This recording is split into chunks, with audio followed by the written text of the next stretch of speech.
Hello everyone and welcome to a live stream by me, Dro. This is a bit different. I'm trying something out here. This live stream is going to go over some ideas, some concepts about the state of competitive drafting and the meta in 7.2 and the picks for each role and their strength. Now this is going to be like one of my analysis videos, but this is off the fly. This is coming to you live through live stream on YouTube. It's going to be like one of my videos. I'm just going to go down a list of things I want to talk about, but it's live. So it's going to be a bit more free-flowing and a bit thing than my very structured, ordered videos. And again, it's not a VOD review like one of my live streams. I wanted to try and merge the two together and see how that went. So this is the State of Competitive 7.2 video. And as you can see, a lovely picture of Zyra right here. And we'll go straight into it. So let's look at the lanes individually, and then we'll talk a bit at the end about the overall meta. But right, first thing, if it would actually go, there we go. Top lane 7.2. Now for me, I've ordered them.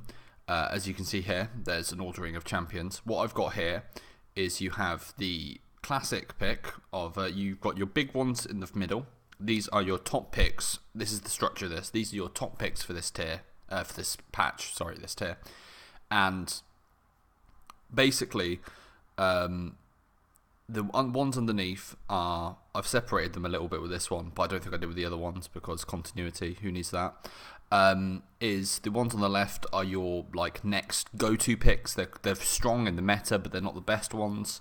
And then the ones to the right of that are niche counter picks that I feel can do well but aren't picked. Like you're not going to rush to pick one of them. You'll pick them given the draft, given circumstances in the draft.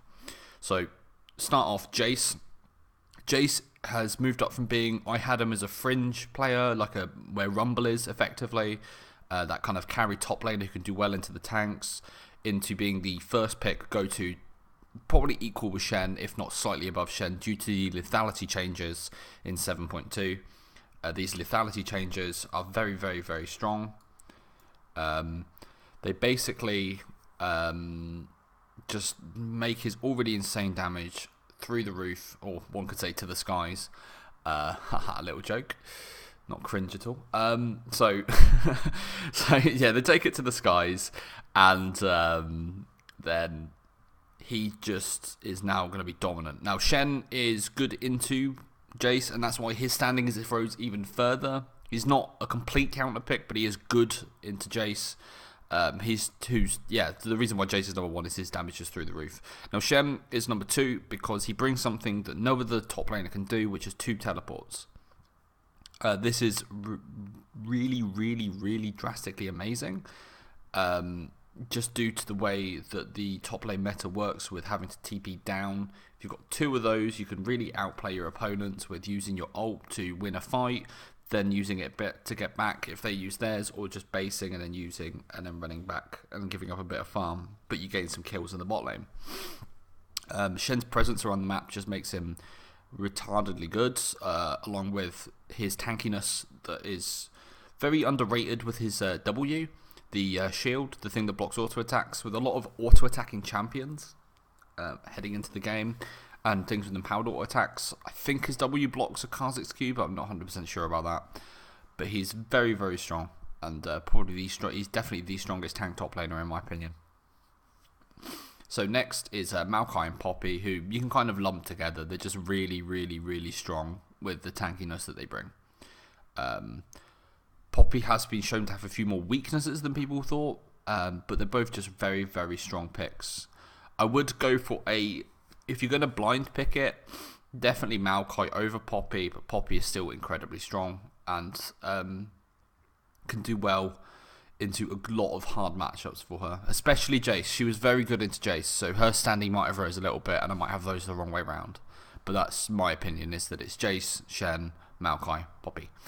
And then the 3 that I've got as the next tier up is I've put Camille in there. If Camille was being played, she'd be number 1 along with Jace, but she's physically not being played due to her 100% ban, and when she is, she kind of stomps, unless you're a terrible team. So That's why Camille's there and not in the top. It's just because of her stupidity and her ban. But if you can pick her, pick her. Nautilus has fallen, in my opinion, just with the rise of Jace. He's just not as desirable as a pick. I had him for 7.1, probably he'd be fourth with Shen, Maokai, Poppy, then Nautilus. But now, with the number of picks that can go into him, I think he's fallen down a little bit. And then Rumble, my man Rumble. He's good into a lot of these tanks. He can shred them a lot. He's a really solid pick. He's very strong in team fights. And he's very good at being able to swap up a Jace pick into the mid lane and using that into a Shen. And yeah, he's very good into Shen and Maokai. He can punish their early game very hard. So he's a really good pick into tanks and does very well.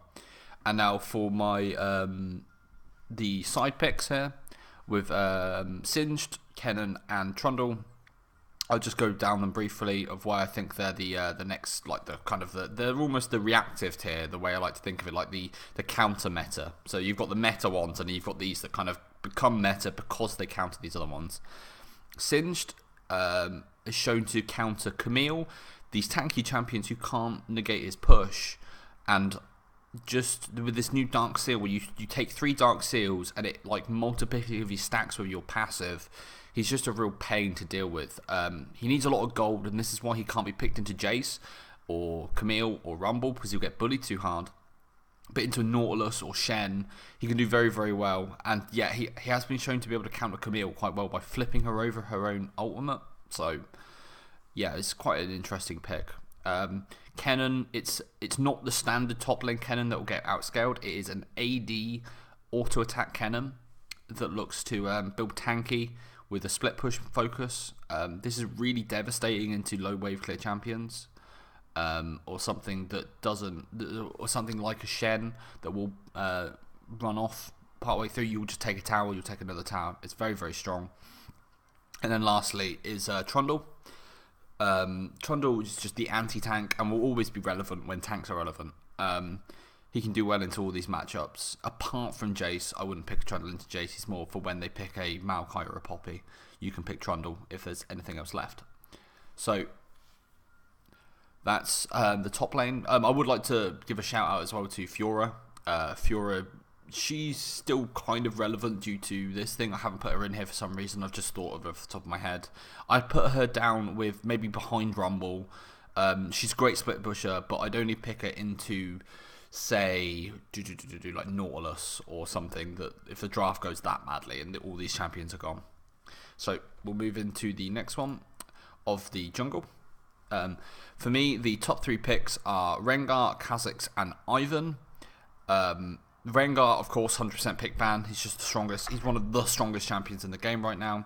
Kha'Zix is then next. Kha'Zix is very, very, very strong. His isolation damage is ridiculously overtuned, in my opinion. The way he can do damage when isolating people is like the kind of the Q cooldown of being like nearly 1.5 seconds or something, where you kind of auto Q them and you do about 600-700 damage, is really broken, and I think needs to be addressed personally. Maybe it should do that when you're when you're max rank of it, or rank 3 evolution or something, but the way it works now is just really, really over the top and needs to be looked at, in my opinion. And finally, Ivan in the jungle. I think he's someone who EU especially has taken to very well. I think he brings a lot of different things to a draft, and he provides a lot of different things. And the only reason why I think personally that Ivan is viable at the moment is the amount of carry supports we have in the game. What he does is doing with that carry support, or given they've got a carry support and you take a misfortune, is it gives you the route into making sure your top laner doesn't have to build support items, and also brings a lot of utility to the team that's lacking from having, say, a misfortune, a Malzahar or a Zyra support. These things are very understated, and also, I mean, his jungle is very strong. But the reason you've got these champions in the bot lane allows them to shine, do what they want to do, while also allowing your tanky top laner or Jace or whatever, to not have to feel like they have to build this locket or this redemption. Gives your team that focus, and also brings a lot to the table in terms of his Daisy, his control of objectives, his counter jungling, and his ganks. So quite potent. So moving down off the list, a surprise pick for me, for you guys, not for me, I made the list, but a surprise pick I really feel that is very strong that people are sleeping on is Rumble in the jungle. People like Kha'Zix can do well in the early game ganking, but they're not the best. They have very low CC. They do rely on their laner, but more than likely you're probably going to be not giving a Kha'Zix up. But so Rumble for me is very strong. His ganks aren't the best, but he gets to 6 very quickly. His clear is very quick, and he can do a lot. With the little gold that you can get in the jungle, he's very one item strong kind of champion. You get boots, you get your jungle item. You're quite strong with an ult if you land it correctly, and he can give a team that goes. You can do some interesting things with a Rumble pick where you can bait out some certain top lane picks and then swap it into the jungle quite quickly. You can also do that with maybe a double duke in terms of drafting, where you have the Jace and the Rumble, and they're like, oh, well, that's this, but then you go to pick your jungle champion, and they've banned out a load of junglers, but you know it's actually Rumble that's in the jungle, and you get a free top lane or a free mid or something. So I think that could be quite interesting. Next up on the, let's call it the B tier, you've got the A tier at the top. The B tier is Graves. It's the same sort of thing as Rumble, but with more damage and more AD. He farms incredibly well. He's very strong. He does very little with very few items, and he is just a very strong champion that people kind of tend to sleep on. And then we've got Rek'Sai. Rek'Sai, I think, is like the best of the worst in my opinion. Let's ignore Warwick for now, because I've just put him in there because I think he's stronger than the other two. But like Rek'Sai, Lee Sin, and Elise, to me at the moment, don't feel like they're in a very good spot in terms of the meta. Now, last season, you couldn't move for Rek'Sai, Lee Sin, and Elise, but I really feel like they've fallen quite on hard times. Especially Elise and Lee Sin, they just don't seem to have that like oomph that, like, say a Kha'Zix or a even a Rumble has. Like Elise especially. Elise for me is such a, like, people pick it into Kha'Zix a lot, and maybe that's why the win rate's very deflated. But personally, if they've got a Kha'Zix on their team, I want my team to be picking something that can lock it down, builds very tanky, and can really shut it down. I don't want this kind of like counter AP 1v1 assassin people that people, especially Amazing on Fnatic, seem to be picking the Elise into. It's something that I really don't understand, the AP Elise at all personally, unless you need an AP threat and your comp works around it. I think it's better to have an AP threat coming out of the mid lane, and it's just something I don't really like Elise for, unless she's very strong like she was recently, and the high pressure game was something that was very prevalent. But since jungle now is, I mean, you want to be making ganks and stuff, but it's very high pressure, but it's not as breakneck as it was last season. So this gives you an opportunity to be able to get a bit of farm, to be able to do what you want. And so that's why I've got those 3 junglers behind the new 2 that I've put forward, and then the 3 at the top. Is I feel like they just don't, how to explain it, I feel like they're very underwhelming at what they're trying to do at the moment. And I think that the junglers that I'm highlighting at the start, they can gank, but they're not so reliant on ganking. And that's why Rek'Sai is better than the other 2 in my opinion, because Lee Sin falls off. Elise falls off. Rek'Sai does quite well, and I don't like the Titanic Hydra build. I don't like that build at all. I would much prefer my Rek'Sai to be a kind of a tanky, supporty kind of champion. Maybe even go the route of Ivan and go, you know, like basically build a Rek'Sai like you would an Ivan-ish, just tankier with the support items, and give yourself like a Malzahar in the bot lane. I'd like to see that more than I'd like to see an AD scaling Rek'Sai. So yeah, just to recap, these, three best champions, and then you've got the Rumble and the Graves, and then under that you've got the other three. And the reason the Warwick's on there is I think Warwick is better than the other two, and he might actually jump up to either the A tier or the higher B tier, with Rumble and Graves being like the next of the best, basically. I like his new kit. I like what they've done with it. His lockdown is very good. He does need some items, but I really don't think that's a problem in the current jungle. I think the gold's very plentiful, and Xerxes from Unicorns of Love showed that it can be played very well, and I like the pick. Yeah, so I'll move on to the next one, which we have the mid lane. Now, the mid lane is very diverse at the moment, and this is actually going to take quite a while to go through, but just quickly running down the A tier, we've got LeBlanc, Corki, Ryze, Syndra, Orianna. LeBlanc, of course, 100% pick ban, one of the strongest champions in the game, and shown to be when let through. Just an incredibly strong and overtuned champion. They managed to make her worse than she was before, which I think was quite an achievement, because I thought she was pretty awful before. I could talk for hours about why she is, like, designedly, in my opinion, a poor champion, but I'm not. I'm just going to say she's really strong, and that's why she is top of the list. Next, we have Corki. I like the resurgence of Corki, personally. I like the kind of the AD carry in the mid lane sort of dynamic he's got going on. He's his magic damage and the way he scales with his magic damage is very unique, and it's kind of shows how to put it, like, he's very unmatched in he's got a lot of things going on for him. Like, he's very safe with his Valkyrie. If you're playing at a pro level, you should be pretty safe with that. His package can do a lot. It's basically a rumble ult every, like, couple of minutes, 5 minutes or something. 3-5 minutes. It's basically a second, like, effectively, I think one of the reasons why he's so strong is he's effectively got, like, a weird rumble ult, which is basically an ultimate for any other champion, effectively. And then on top of that, he's got 4 spells, basically. 4 spells where he has his rockets, which almost become like not really an ultimate, but more like another spell. And then he's got his package every 3 minutes, which he can choose to use like an ultimate. So I think that's one of the reasons why he's so strong, is he's very unique in that fact. His pushing power is extreme, his lane bullying is extreme, and his trade patterns are very, very good. So I just think he's well up there in terms of the tier list, and he can push very well and fits into this kind of poke meta that's coming about with AD carries and Varus. And there's double the supportiness coming out of the jungle. So next up is Ryze. I think he's just a very well-designed champion in his kit and the strengths that he's got. He can duel early very well at certain power spikes. He can wave clear. Okay, he's okay, but he's better with a wave clearing champion like a Varus, in my opinion, because his wave clear is not the best, but he can do a little bit.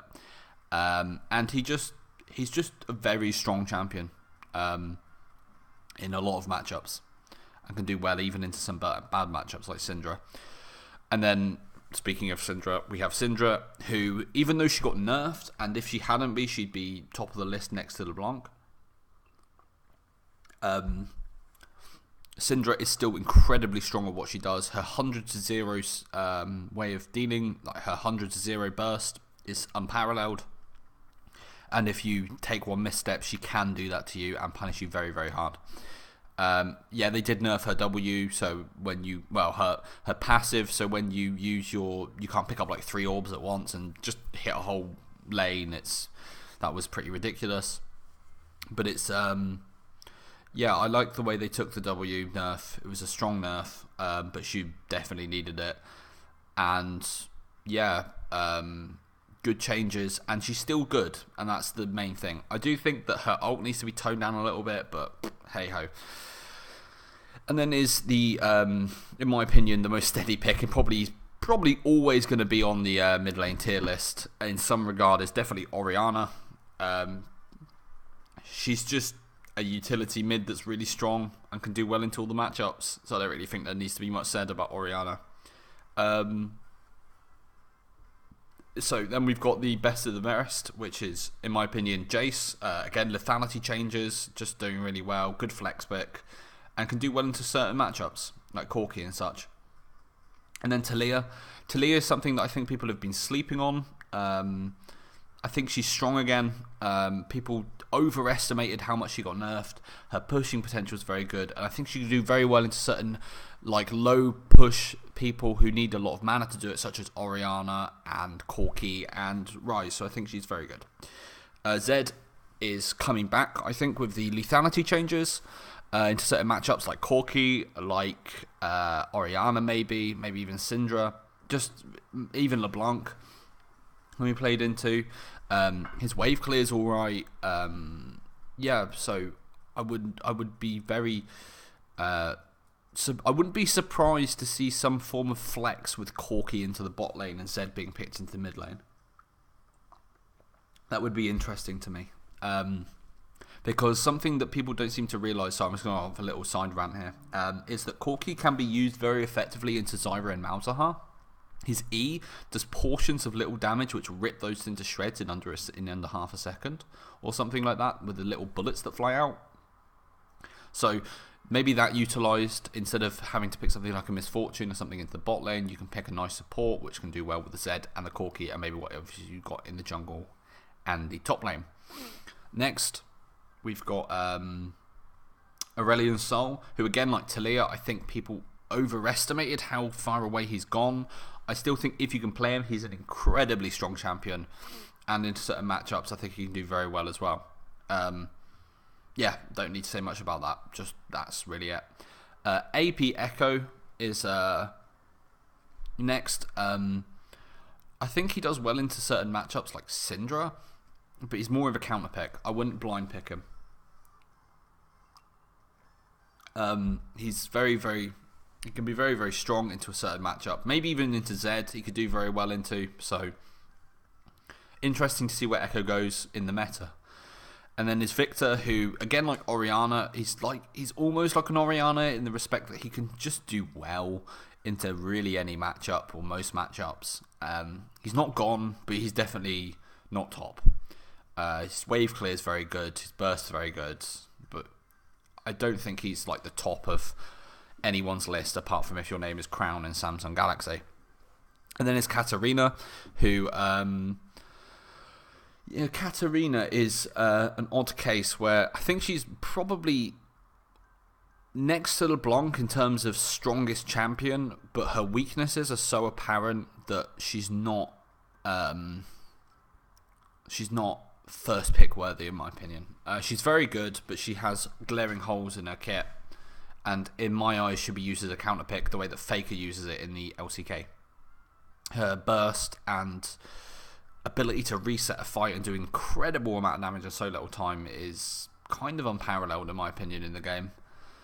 And given the nature of certain picks like Ivan, if you go for an Ivan Zyra bot lane jungle synergy, and say they've got a Corki and a Varus and I don't know, what else could you have in the top lane that wouldn't disrupt her? Let's say a Rumble, I don't know, a terrible team comp, but let's say you've got that. There's no way to stop that Katarina going off in the fight. So certain team comps I think she do very well. And then next up is Cassiopeia, who I feel has been moved down into a counter pick situation. I don't think she does that well into Rise or Orianna. She does okay into Syndra, but given that other picks exist, such as Aurelion Sol and Corki, I think she's moved down quite heavily into the tier list since the preseason. And last is a shout out to Splice's, is it Kobe in the mid lane, Sencooks, who showed the ultimate Katarina counter pick, which is the Mordekaiser, and is literally there just because I found it hilarious, and he's a Katarina counter. So, moving on to the next one. AD Carry. AD Carry might seem like he's got quite a small champion pool, which he has, but the draft way you can draft these champions is pretty long-winded. Sorry if you hear me, I'm taking a sip of coffee to kind of keep my mouth lovely and going. So, this used to be Ashe, Varus, Jhin. It's now swapped, and now Varus, and it wasn't before where like Varus was just behind Ashe in my opinion. This is now like Varus is like firmly in front, with maybe even Misfortune coming up behind them with a fourth, like A tier listing in my eyes. But the reason for that again is lethality. The changes to lethality and how strong the poke Varus was in the bot lane was pretty amazing. Given the strength of this pick and the way they've buffed that stat. So now for me, AD Varus is like king of the bot lane and should be and will be picked the second it's up on red side, if not blue side first pick. The reason why Ashe has moved down a spot is, again, she doesn't really build lethality. If she built lethality, which maybe you could do, but I don't see it, maybe Muramana Ashe is going to become a thing. It's just the CC, like it's if you actually, I've got a video which is going to pop up discussing what I'm basically discussing now, which is do I? One sec, thinking. No, I think I do. If there is a video, what I'm discussing now coming up, but Ashe is really strong with a mage support. The synergy and what she gives to the mage support is very necessary for these supports to work. It's the only reason why Misfortune support works, and that's something people don't seem to realise. It's like it's a counter, but you also need the utility that comes from Ashe, a Varus, or a Jhin. So Jhin has moved closer towards Ashe, but I don't think it's overtaken Ashe because of the amount of utility she brings to these mage supports. Jhin is a very strong pick in terms of his damage, and with the lethality build, he scales really well into the mid game, does a ton of damage, and brings good utility as well. So I think he's closer to Ashe, but it's definitely Varus, Ashe, then Jhin. And then moving on, the 7.2 buffs were very kind to Misfortune with that lethality change. Yeah, I think if you do some clever shenanigans with pick and ban, you can definitely get a Misfortune AD carry and maybe get a nice little counter pick on blue side that they weren't expecting on red side. And then I think definitely this is more of a and then a B tier being alone is Misfortune in my opinion, and then the C tier is Caitlyn, Ezreal and Sivir. They've just fallen down the standings with the way they build. Ezreal has been shown to maybe have a lethality build, but it's pretty lackluster, and Sivir's used as a bit of a counter pick into some of these other picks, especially if Caitlyn's around. And, you know, can bring some good utility that the team needs, especially if you've got heavy engaged comp with maybe Niven or something in the jungle. So that's AD carry. I do have a I have remembered, I do have a video, and it'll be coming, it's in the cards, so click it. It's to the state of AD carries, how could I forget, my latest video. So please click that to watch after this video, not before, you've been told. So, support, moving on to support, we've got Zyra, Malzahar and Karma as the A tier. So Zyra is she's so strong. She brings a lot of utility. She does a lot of damage. She is very strong. What more needs to be said? Then up is Malzahar, who does relatively the same thing as Zyra. He's just very damagey, very strong, provides a lot of utility, creates that lovely shove in the bot lane. Again, check out the video in the cards, please. I explain a lot of this stuff. And then Karma, who can shove really well, a bit like the other two. She can CC really well, she can protect really well. She's the best supporty champion in the game due to her lane shove. So, moving on from Karma, we then have the B tier, Lulu. I think Lulu, with her buffs, and before even, I think she's a very strong support. I think I rank her well above Nami, Bard, and Tahm Kench, and that's why for me she's there. She can provide a good amount of attack speed that those kind of Jhin and Varus lack, so can do quite well in that, and can do well with some of the other champions that can dive. Her Polymorph, very underrated, and her ultimate, very underrated. So, then we have Misfortune support, who's only so high because of the prevalence of the mage supports. She is just top tier in that regard. She can counter them very, very hard. And that's why Lulu's there as well. Sorry, another bonus to Lulu is that fact that she can counter those mage supports so well. Next up, I've got Nami. I like the amount of healing Nami can do to try and counteract the shove. She's very good at shoving herself, I think. And she does a lot for a team. She does a lot of work that people don't seem to realise about Nami. She's good disengage, great follow-up engage, can do engaging, and can really catch out these people. But mainly in the lane, she can provide a lot of healing that can negate these other picks and counter the Malzahar quite well in terms of being able to stop his ult. And then we've got Bard, who I think doesn't do so well into the Mei supports, but if things drop down to Karma and Lulu, it's very strong. Or if someone picks a Thresh, say, which I don't like at all in the current meta, which NA fanboys are now going to jump all over me. But I really don't like Thresh at the moment. As a pick, I think there are better picks. Bard especially. Bard can do very well with, say, a Varus into a pick comp. He's very good if you can play him in that regard. And then Tahm Kench. Tahm Kench for me is strong in certain circumstances, mainly those. I think he's quite good with his tongue lick into the Zyra and the Malzahar, but definitely into the Malzahar since you can gobble up his target or be the target yourself. And the same with Ashe. He completely shuts down Ashe and her strengths, so that's why Tahm Kench is on the list. So this is the end of the video. Yeah, so thanks for watching. If you've got any questions, please leave them down in the description. I'll try and do one of these for the next time that the competitive scene changes its patch, so 7.3. Thanks very much for watching. Please subscribe, please like the video. Again, if you've got any questions or comments, leave them down below. I'll be doing more VOD reviews, more analysis, so please check out my channel for those. And if you've got too much money laying around, please donate to the channel if you so wish, or don't. I don't really care. And have a lovely day, and I will see you guys later.